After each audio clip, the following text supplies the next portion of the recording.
প্রিয় শিক্ষার্থীরা, আশা করি তোমরা সবাই ভালো আছো। আজ তোমাদের সাথে আমি একটি বিষয় নিয়ে আলোচনা করব। চতুর্থ বিষয়ে জিপিএ কিভাবে হিসাব করা হয়, অর্থাৎ তোমার টোটাল জিপিএ এর সাথে চতুর্থ বিষয়ের জিপিএটি কিভাবে যোগ হয়। তোমরা এখানে দেখতে পাচ্ছ সাধারণ বিষয়গুলো ধরে নিচ্ছি আমরা, বাংলা, ইংরেজি, গণিত, বিজ্ঞান, এই সব বিষয়ের জিপিএগুলো সরাসরি যোগ করতে হবে। আর চতুর্থ বিষয় ধরে নাও উচ্চতর গণিত, কৃষি বা সঙ্গীত, এই বিষয়ে তোমরা যে জিপিএ পাবে সেটি বোনাস হিসাবে যোগ হবে, কিন্তু যে জিপিএ পাবে তার থেকে 2 মাইনাস করে যে জিপিএ হবে সেটা মূল বিষয়ের জিপিএর সাথে যোগ হবে। নিয়মটি হচ্ছে চতুর্থ বিষয়ের জিপিএ থেকে 2 বাদ দিয়ে প্রাপ্ত মানটি মূল জিপিএতে বোনাস হিসেবে যোগ করা হয়। এখন এই জিপিএ যোগ করার পর যদি তোমার টোটাল জিপিএ 5 এর উপরে চলে যায় তাহলেও ওখানে 5ই ধরতে হবে। যেমন একটি উদাহরণ দেখাচ্ছি তোমাদের। এখানে তোমরা দেখতে পাচ্ছ যে 5টি সাবজেক্টের জিপিএ আমরা লিখেছি। ধরে নাও তুমি বাংলায় 5 পেয়েছো, ইংরেজিতে 5, গণিতে 4, বিজ্ঞানে 5 এবং সমাজে 5। তাহলে 5টি সাবজেক্টের যোগফল হচ্ছে 24, অর্থাৎ 24। গড় যদি করি আমরা তাহলে হয় 4.80।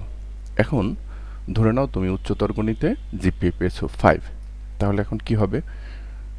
5 থেকে আমরা 2 মাইনাস করব 3, তাহলে তোমার টোটাল জিপিএ ছিল 4.80 গড় যেটা, তার সাথে আমরা এই 3 যে বোনাস জিপিএ পেয়েছো সেটা যোগ করব, তাহলে হবে 7.80।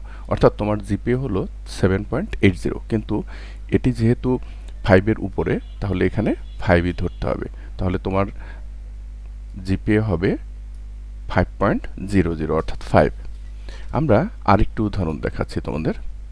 এখানে দেখতে পাচ্ছ, ধরে নাও তুমি টোটাল জিপিএ পেয়েছো 4.33, চতুর্থ বিষয়ে তুমি জিপিএ পেয়েছো 4, তাহলে আমরা 4 থেকে 2 মাইনাস করব, তাহলে থাকবে হচ্ছে 2। এখন তুমি জিপিএ পেয়েছিলে 4.33, তার সাথে 2 যোগ করব, তাহলে হবে 6.33। তাহলে দেখো এখানে তোমার জিপিএ 5 এর উপরে থাকার কারণে আমরা এখানে 5 যোগ করেছি, অর্থাৎ 5 যোগ হবে এখানে।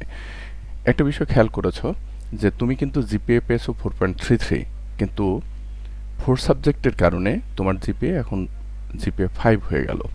তাহলে 4 সাবজেক্ট কিন্তু অনেক গুরুত্বপূর্ণ। আরও একটি উদাহরণ তোমাদের দেখাচ্ছি। তোমরা এখানে দেখতে পাচ্ছ তুমি পেয়েছো 3.50 মূল সাবজেক্টের গড় জিপিএ, আর তুমি চতুর্থ বিষয় পেয়েছো জিপিএ 3।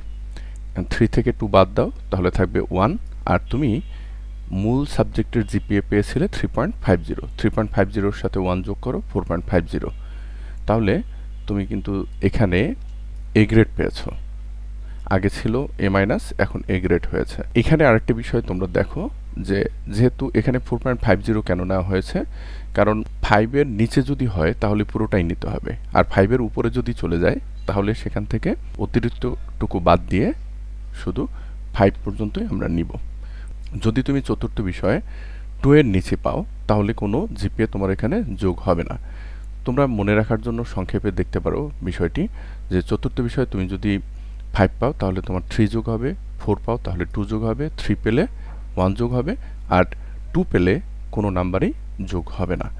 আশা করি তোমরা চতুর্থ বিষয়ের জিপিএ মূল জিপিএর সাথে কিভাবে যোগ হয় সেটা তোমরা বুঝতে পেরেছো, এবং এটাও বুঝতে পেরেছো চতুর্থ বিষয়ে এ প্লাস পাওয়াটা বা ভালো জিপিএ উঠানোটা কত গুরুত্বপূর্ণ। আশা করি তোমরা চতুর্থ বিষয়টি আরও গুরুত্ব সহকারে পড়াশোনা করবে। ভালো থাকবে সবাই। আসসালামু আলাইকুম।